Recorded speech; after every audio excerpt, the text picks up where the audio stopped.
سلام نايمك ميديا تخطاتلتي كامل لهم أنا دحني እግዚአብሔር ይመስገን ንስኻትኩም እውን ኣብሰት ዘለኹም ወሰላም ክትኾኑ ትምኒተይ እሞ ናይማኪ ሚድያ ተኸታተልቲ ንሎሚ ሕፅር ዝበለትን ኣዝያ መሳጢትን ኣመና መምሕሪትን ዝበልክዋ ዛንታ ናባኹም ሂዝያ ቀሪበ ኣለኹ ቅድሚ ናፍቲ ዛንታ ምባለይ ግን ኣብዚ ቻናል ሓደሽቲ እንድሕር ዳሓለኹም ሳብስክራይብ ብምግባር ነዛንታ ጀምርዎ ክብለኩም ይፈቱ ናፍቲ ዛንታ ከብለኩም ሰናይ ምክትታል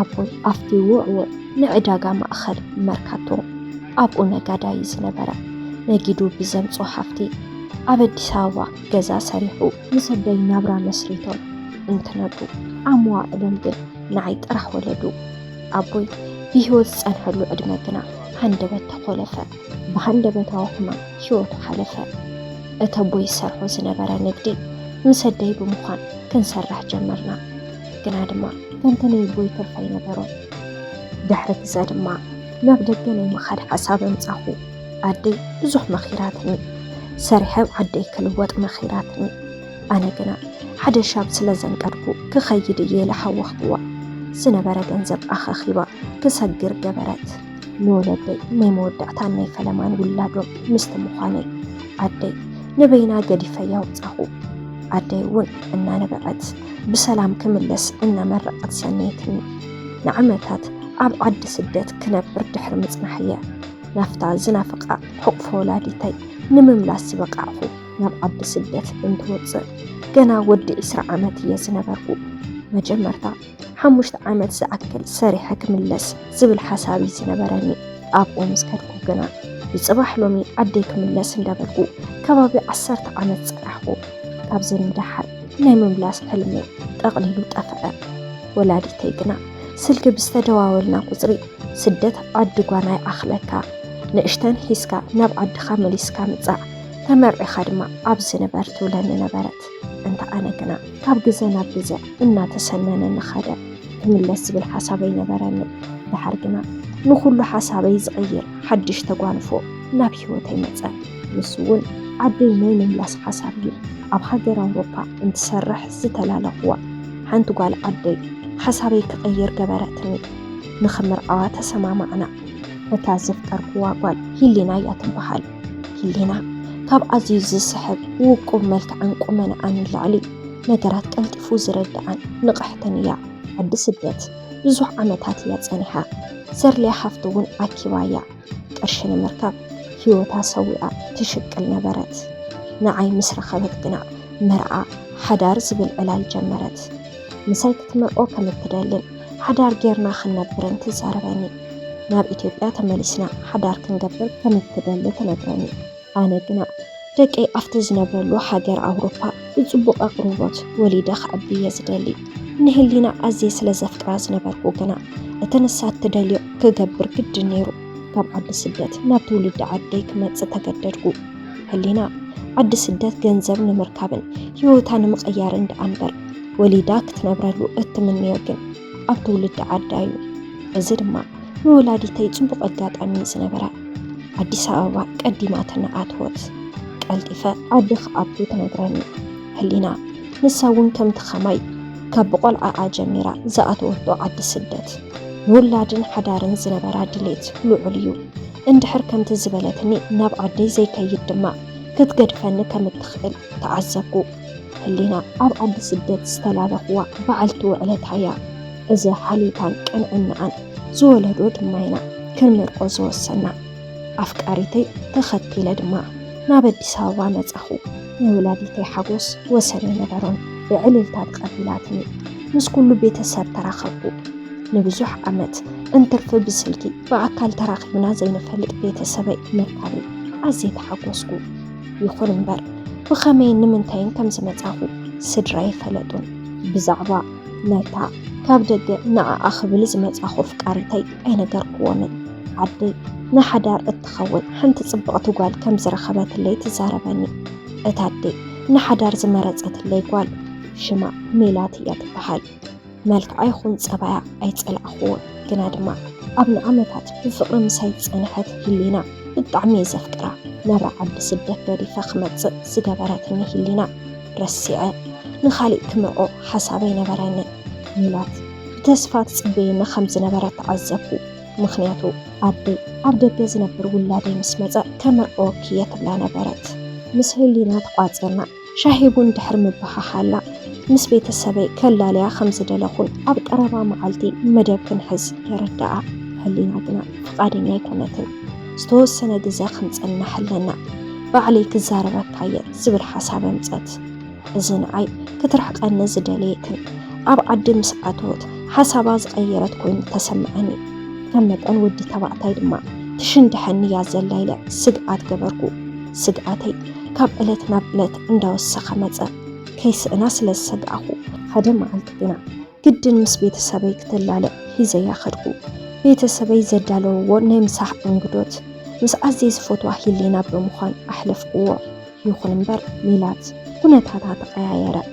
ሚላት ምሰደይ ኣፍቃሪተይ እንዳጠመታ ሕሹኽሹኽ ይብላ።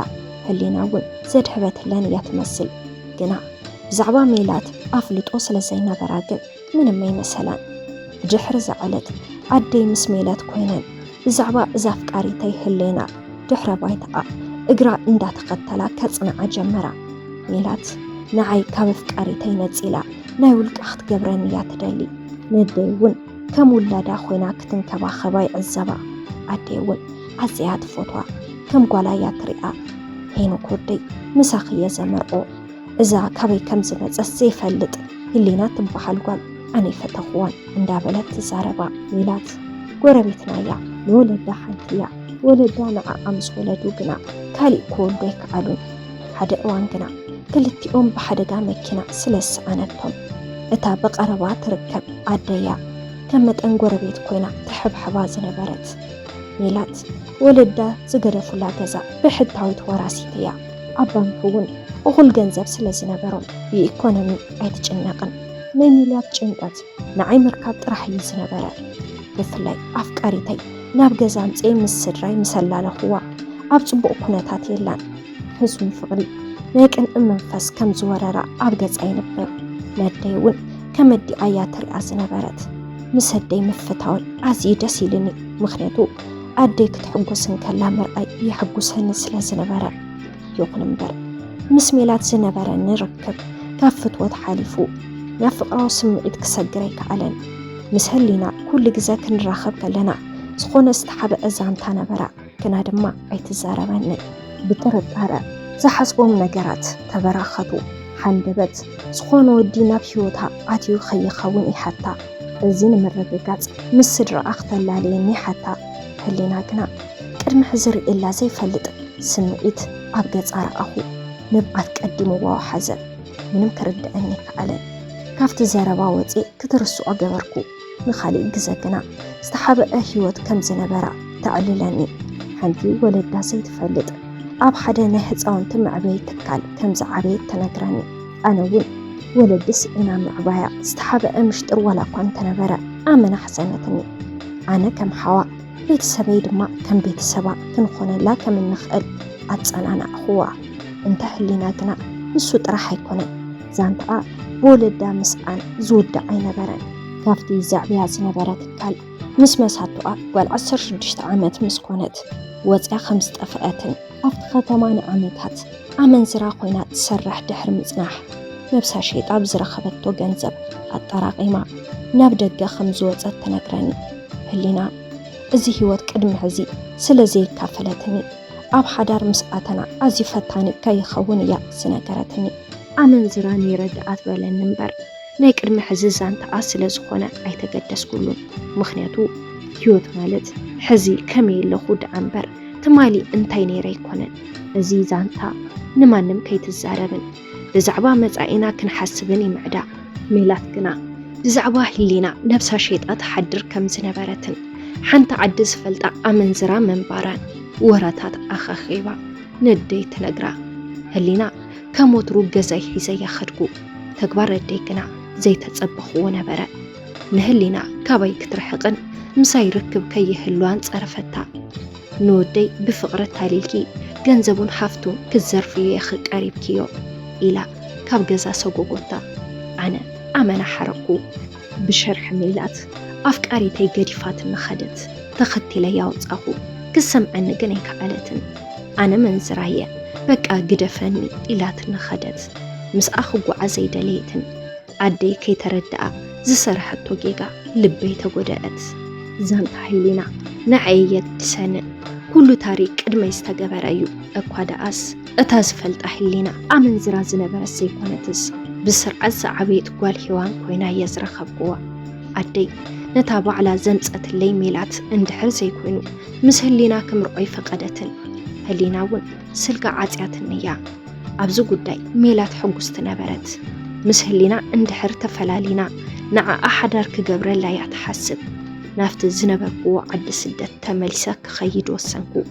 ህሊና ብዛዕባ ሕሉፋ ተሰኪፋ ምዝራባ ዝያዳ ከፍቅራ ክኣልኩ ንሳ እውን ካብ ልባ ከምተፍቅረኒ ዝተረዳእኹ ምክንያቱ እንድሕር ዘይትፈትወኒ ሕሉፍ ዛንታኣ ክፀልኦ ይኽእል ኢላ ኣይመካፈለትንን ካብ ዓዲ ስደት ተመሊሳ ዝመፀት ህሊና ናይ ባዕላ ገዛ ገዚኣ ንእሽተን ስራሕ ከፊታ ምንባር ጀመረት ኣደይ ግና ህሊና እዚ ሓፍቲ ምህላዋን እቲ ዝሓለፈቶ ህይወት ከይፈትወት ብሰንኪ ስእነት ወለዳ ዝኣተወቶ ምዃኑን ድሓር ግና ዓዲ ስደት ብምኻድ ህይወታ ቀይራ ትነብር ጓል ሂዋን ምዃናን ኩሉ እቲ ዝበሃል ዝሓለፈ ታሪክ ምዃኑን ነደይ ረዳእኽዋ ኣደይ እውን ሓሳበይ ተቐቢላ ይቕሬታ ክትሓታ ሓሰበት ውላደይ ኣብ ሕማቕ ከይትወድቕን ከም ደቂ ሎሚ ተመርዒኻ ሶሙን ከይፀናሕኻ ዝብተን ዘይኮነስ ንዘለዓለም ምሳኻ ብፍቕሪ ፀኒዓት ትነብር ጓል ክትምርዖ ስለ ዝደለኹየ እዚ ገይረ ብማል ኣደይ ወላዲተይ